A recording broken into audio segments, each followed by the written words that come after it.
discuss the latest issue of India Today, just out. And as the election 2019 reaches the last mile, there are just 2 more phases left. We look at a very, very critical sector of people that could determine the outcome of this election. As we all know, there has been a great deal of economic disruption through various measures, apart from the fact that farmers have expressed their problems, have come out on the streets and have talked about the problems that they're facing in terms of a problem of plenty, but they're not getting the income they want. There's a whole range of people that for some reason or the other have been impacted. We look at all those key sectors and the people, what we are calling the distressed. And I'm showing you the latest cover.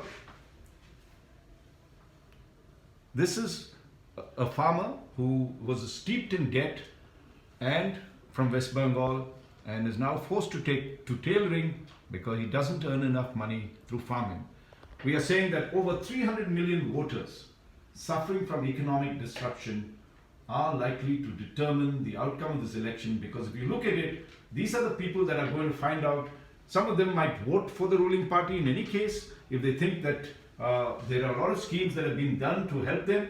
Others might say, let's look the other side. So this, in some senses, is going to be the critical factor that could determine, as I said, the outcome of 2019. I have here with me Shwweta, who's done the entire Shwweta Punj, who's done the cover story along with our colleague in Mumbai, NG Arun. They've looked at the key sectors, and of course Sandeep, Unnithan has also analyzed various aspects. But Shwweta, tell us, why is this such a critical thing for the election?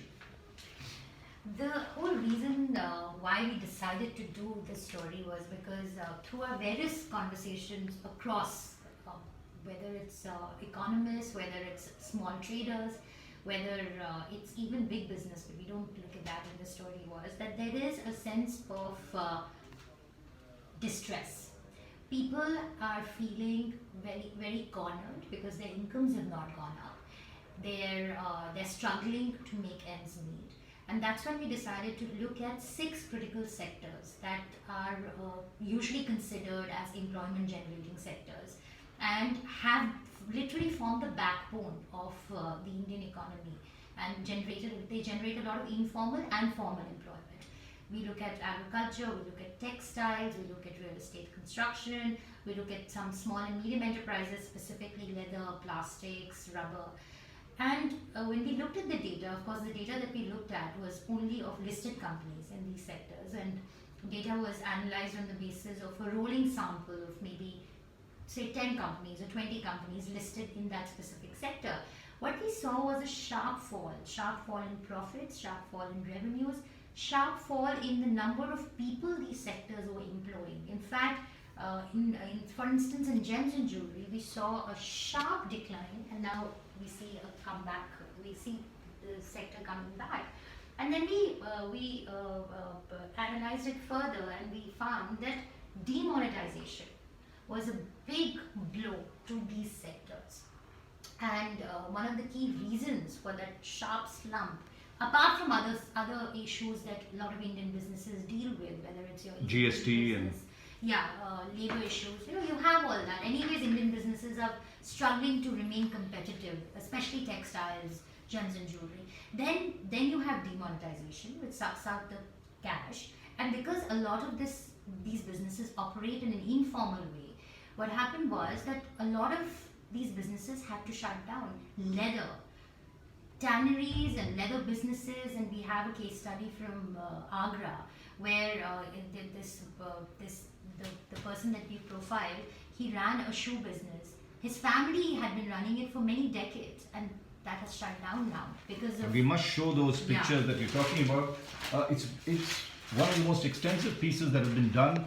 I'm just taking you quickly through. You've got to buy the magazine. This is not a free read, let me tell you that. But we talk about the many facets of distress. What are the big numbers that we're looking at? We look at the telltale signs of the economy and why so many people are unhappy with what's happening here. We show you the areas of distress where we've highlighted which are the big areas that are there. Then we get into the individual sectors. There's agriculture with case studies of people who have felt the impact of it. As Shwweta was saying. Yeah, and so this is the case study I was talking about. Salaluddin. Right. He had a footwear factory earlier, and now he sits at a shop and he says he's very bored, he doesn't know what to do. His entire family was working in that shop and they were producing. And now he's doing garments or something. Now he's selling garments and he sits at a shop. So we see, and we put an approximate number that 300 million is a very conservative estimate. We used the NSSO survey to understand how many people are involved in agriculture. The number comes up to about 235 million.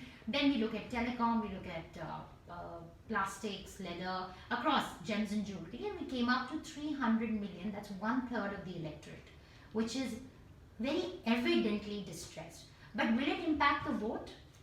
That's the question we went. It's a good point, Yeah. because I think this is not a story that just looks at just the distress, but it also looks at the various schemes that the government has done for them, and to see whether some of them have an impact, and those that haven't.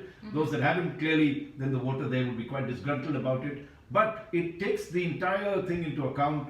We are not saying that these people will come and vote en masse against the government. Yeah, right. Because there's a lot of things that the government has done that has helped them alleviate the problem in terms of bring relief to them. Right. Whether it's the farmers, they've been given that income grant that was there, plus the various schemes that they've done for textile packages, and things are there. But how it shapes up is what they will decide, whether that relief was enough or not. Because there was a crisis in agriculture, the back-to-back droughts, for instance. Agriculture forms 200 million of those 300 million you're talking about, and they've got some relief. Whether they're happy with that relief or not has to be seen. This election will determine that, as well as the key sectors that you mentioned, whether gems and jewelry, textiles, rubber and plastics and things that are there, they also will determine. So this is one issue that goes in depth. I was telling you, you've got a lot to read on this. I'm coming to another story that we have. Sandeep Unnithan is here. He's looked at that very, very critical aspect of how money plays a role in our elections. It's called notes for votes. And Sandeep, tell us a bit about what you've really found when you've looked at this whole problem, because this is one of the big reasons why corruption flourishes in this country. Absolutely, Raj. And one of the senior sides of this election, while it's really commendable the fact that we're holding the largest ever elections in the history of humanity, it's almost 1 billion people voting. The senior side of this are this huge seizures of cash that we've seen this time, cash, gold, other inducements. It's over 3,000 crore that has been seized so far. It's double of what was seized in the last Lok Sabha elections. And we have estimates from experts who tell us that something like 60,000 crores is going to be spent by all political parties in this elections. And mind you, this is not the official numbers that are being put out. I mean, this is not what the Election Commission authorizes you to spend. This is all the black money that's being pumped into the system. Whether it is to hire helicopters and aircraft, or just to hold rallies, also offer inducements to voters, literally cash for votes, and that's a very, very distressing aspect of these elections. And this is clearly something that we need to really fix. This whole corrupt nexus of businesses and politicians, which lead to such large, use of cash to literally buy votes, and that undermines the democracy. And you're also talking about the price per constituency that a person has to spend if they vote. I mean, if they have to canvass. Absolutely. What is the estimate that you have come up with? We've got, we've asked our correspondents to fan out and get us numbers from across the country, and the numbers are incredibly shocking. I mean, while the Election Commission says you have a limit of 70,000 to campaign in elections. I mean, candidates are telling us like this is ridiculous. This is so far removed from reality. You have candidates spending between 5 and 50 crores per constituency. This is the money that they're putting out, which they got as black money from contractors or. So Sandy, 60,000 crores has been spent on this election. It's the estimated spend, which is the largest number. So I didn't see the economy pick up. Well, it probably would, because. Well, we don't know where the money's gone. So we really don't know where the money's gone, but the fact is that it actually undermines democracy. I mean, what is the message that you're sending out at the end of the day? That anyone with 50 crores in their thing can actually just buy an election? I mean, it's just like bribing your way to, a Lok Sabha seat, and that's a very, very serious. And that's sad in a democracy where we believe that merit should count, money counts more, and unfortunately caste also does in some senses. These are stories that you need to pick up. We've got an excellent chart that's there which shows where all the money and how expensive it is to fight an election, and looked at how many seizures that have been there by the Election Commission. Quite whopper. Sandeep estimates that is almost double. We also have a story on the battle for Bengal, as that's been on the top of the mind right now with both Modi Saab as well as Mamta Didi battling it out, literally exchanging fiery words and other things. But that's something you need to read in the magazine. We've got a whole lot of other articles that looks at the whole election 2019, briefs you about the critical issues, the critical factors that could determine the outcome. This is one of them, the distressed. We advise you to pick up a copy. It's on stands now.